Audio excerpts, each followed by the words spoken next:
ओम शांति 27/1/76। 3 श्रेष्ठ ईश्वरीय वरदान।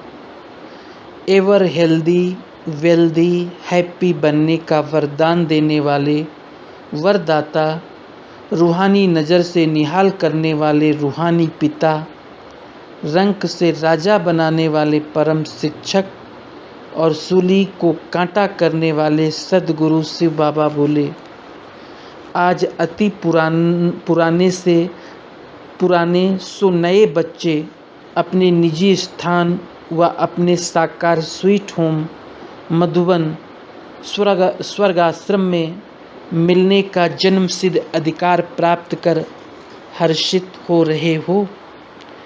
ऐसी हर्षित आत्माओं को देख बाप दादा भी हर आत्मा की प्राप्ति व तकदीर को देख हर्षित हो रहे हैं। जैसे बच्चों को बाप द्वारा वर्षा प्राप्त होते हर्ष होता है अर्थात खुशी होती है, वैसे ही बाप दादा को भी लास्ट ऑफ फास्ट पुरुषार्थियों को तीव्र पुरुषार्थ की लगन में मगन देख हर्ष होता है। फास्ट पुरुषार्थ करने वालों की सूरत और सीरत बाप समान सदा रूहानी नज़र आती है। सिवाय रूहानियत के अन्य कोई भी संकल्प व स्मृति नहीं रहती, अर्थात बाप द्वारा प्राप्त हुई सर्व शक्तियाँ स्वरूप में दिखाई देती है। उनकी हर नज़र में हर आत्मा को नज़र से निहाल करने की रूहानियत दिखाई देगी। ऐसी श्रेष्ठ स्टेज प्राप्त करने के लिए सदैव 2 बातें याद रखो। एक, स्वयं को अकाल मूर्त समझो। दूसरा, स्वयं को सदा त्रिकालदर्शी मूर्त समझो। निराकारी स्टेज में अकाल तख्त नसीन अकाल मूर्त हैं। साकारी कर्मयोगी की स्टेज में त्रिकालदर्शी मूर्त त्रिमूर्ति बाप के तख्त नशीन। हर संकल्प को स्वरूप में लाने से पहले ये दोनों बातें चेक करो। निराकारी और साकारी दोनों स्वरूप में हैं। इस स्मृति से स्वतः ही समर्थी स्वरूप बन जाएंगे, अर्थात हेल्थ, वेल्थ और हैप्पीनेस का अनुभव हर समय होगा। चाहे शरीर का कर्म भोग सूली से कितना भी बड़े रूप में हो, लेकिन सदा अपने को साक्षी समझने से कर्म भोग के वश नहीं होंगे। हर कर्म भोग सूली से कांटे समान अनुभव होगा। भविष्य जन्म जन्मांतर कर्म भोग से मुक्त होने की खुशी इस कर्म भोग को चुकतू करने के लिए औषधि का रूप बन जाती है। खुशी दवाई की खुराक बन जाती है। अब अपने को चेक करो कि मैं सदैव हेल्दी रहता हूँ। मैंने एवर हेल्दी का वरदान प्राप्त किया है। वरदाता बाप द्वारा तीनों वरदान एवर हेल्दी, वेल्दी और हैप्पीनेस का प्राप्त किया है। सदा काल का वर्षा प्राप्त किया है या अल्पकाल का। किसी भी मायावी बीमारी के वश हो अपना सदा काल का एवर हेल्दी का वर्षा गंवा तो नहीं देते हो। बाप द्वारा एवर वेल्दी अर्थात सर्व शक्तियों के खजानों से संपन्न वरदान को प्राप्त किया है।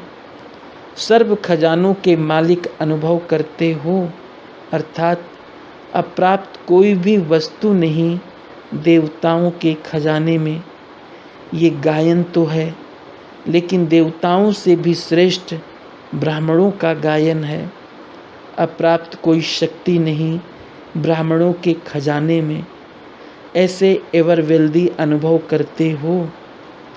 एवर वेल्दी के साथ साथ अपने को एवर हैप्पी अर्थात सदा हर्षित भी अनुभव करते हो। अगर कोई भी प्रकृति व माया के आकर्षण नहीं है तो सदा हर्षित होंगे। ऐसे सदा हर्षित का सदैव एक ही संकल्प स्मृति में रहता है कि पाना था सो पा लिया, पाने के लिए अब कुछ नहीं रहा।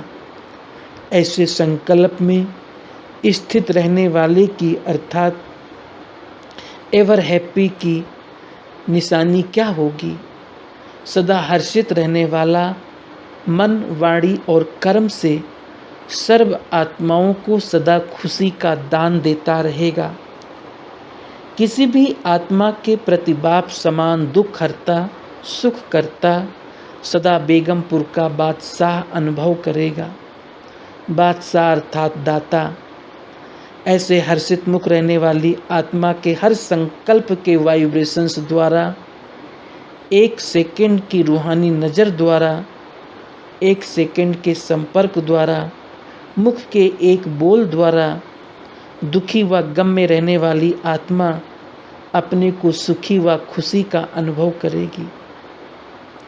उसका कर्तव्य है सुख देना और सुख लेना।